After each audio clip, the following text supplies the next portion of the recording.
Hello friends, welcome to my new video. So in this video, we are going to see the looping statement. In last video, we seen the if and else statement, means the conditional statements, the if and else, elif that we seen in the last video. So now in this video, we are going to see the looping statement. So what is loop? So basically, loop means to repeat some action again and again. So that is loop. But in Python, we can decide the difference. Means the loop which you want, the number of series you want to repeat, how much time you want to repeat, what should be the difference. We decide that in the Python. So that is one important thing in Python, and it is very easy to program a loop in Python. Or else if you see in C++, Java, it is difficult to program the while and for loop. So now we are going to see the for loop first. So let's start with the for loop. Okay, so for loop repeats the statement again and again by the difference and many other things it can repeat. So for example, now I will tell is, first let's see the syntax of the for loop. Okay, so for that, first we need to store the value. First we need to start with our for loop. So let's say for I is one variable, for is one important keyword because it is the looping statement. For I is the variable, we are going to store it in range function. Okay, so this I is stored in the range function. So after this, for I in range, we are going to give one bracket. In the bracket there is one structure.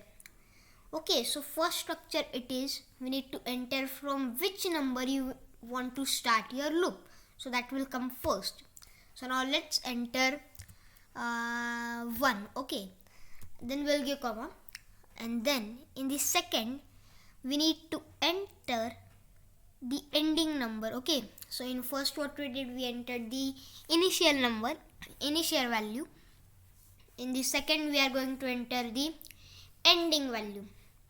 So ending value I will keep as 20. Okay, so then we will give one comma, and then we are going to give the difference in this third value. Okay, so that is the specific structure in Python. Okay, so let's give the third value as difference we need. So let's give a difference of 1. Okay, means it will show 1 2 3 4 5 6 7 8. Okay, so now when the output will be executed, you are going to see one magic. Okay, see, first we'll print. Okay, basically it's not a magic, but it's one confusing thing in Python, so that I'm going to explain you further when we get the output. Okay, so now this syntax, then we will print I variable like this. Okay, so this is the syntax.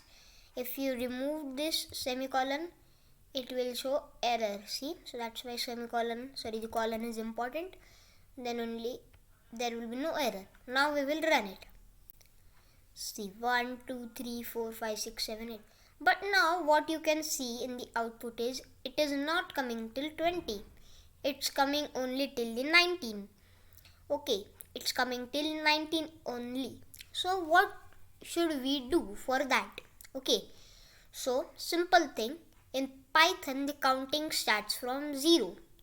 Okay, in Python counting starts from 0. So let's calculate 0 1 2 3 4 5 6 7 8 9 10 11 12 13 14 15 16 17 18 19 and 20.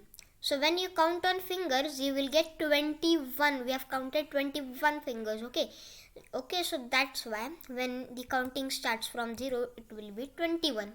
So now it will be printed till 20. See, okay, so basic thing, that always we need to add 1 in our ending value, then only the ending value it would be printed, or else it will print before minus 1 value, minus 1 of the ending value. It will print in that manner. Okay, so now this was basic structure I told you for loop.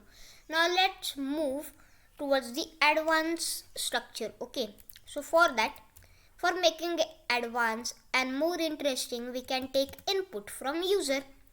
Okay, so for example, I want to make one program for tables, for finding tables. So for that, first what we are going to do is, we are going to print, or we are going to take input from user. Okay, so that will be integer input, because we want table, means we are going to take input of the table, which table they want. So for that we will take input, enter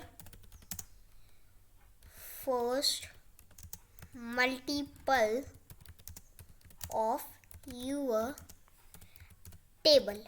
Okay, enter first multiple of your table. Okay, so this is the value.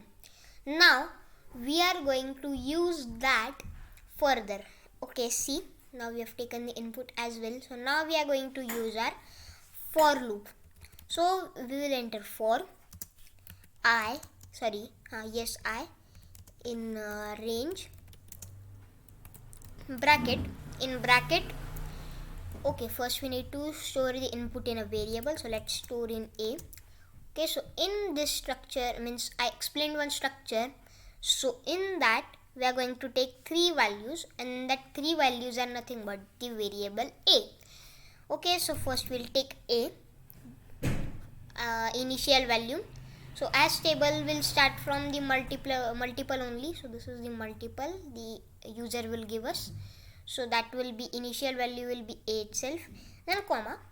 And now most of them will make this mistake, they will write 10, because 10 means we get till 10 only, means tables are till 10. Okay, so here is only one huge mistake. Okay, let's see what mistake it is. Okay, so when you run it, see what happened. Let's check the mistake here. Oh, semicolon, and then okay, now we will run it. Is enter your first multiple of your table. Let's enter 2. See, 2, 4, 6, 8. So here it is the huge mistake. 10 is the series of numbers. Okay, till 10 we get the table, that is the series, but we don't want the series here, we want the ending number. So ending number of any table will be the variable a multiplied by 11, not 10. Okay, you already know that counting in Python starts from 0, so it is compulsory to add 1. So now it will be correct. Okay, see, enter your first multiple, enter first multiple of your table. Let's enter 2. See, 2, 4, 6, 8, 10, whole table will come. Okay, so understood this for loop. So here this middle value, the ending value is important. Most of them will write the series, but no, we are going to write the ending value. And what will be the ending value? The input multiplied by 11, means input multiplied by 10.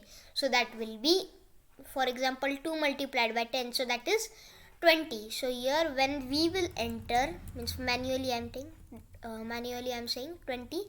See, 2, it will be executed till 18, because counting starts from 0, so 21. Okay, now let's run, and now you will see 2 till 20. Okay, so so everything is done now. So this was the for loop. In next video we are going to see the while loop. So thank you.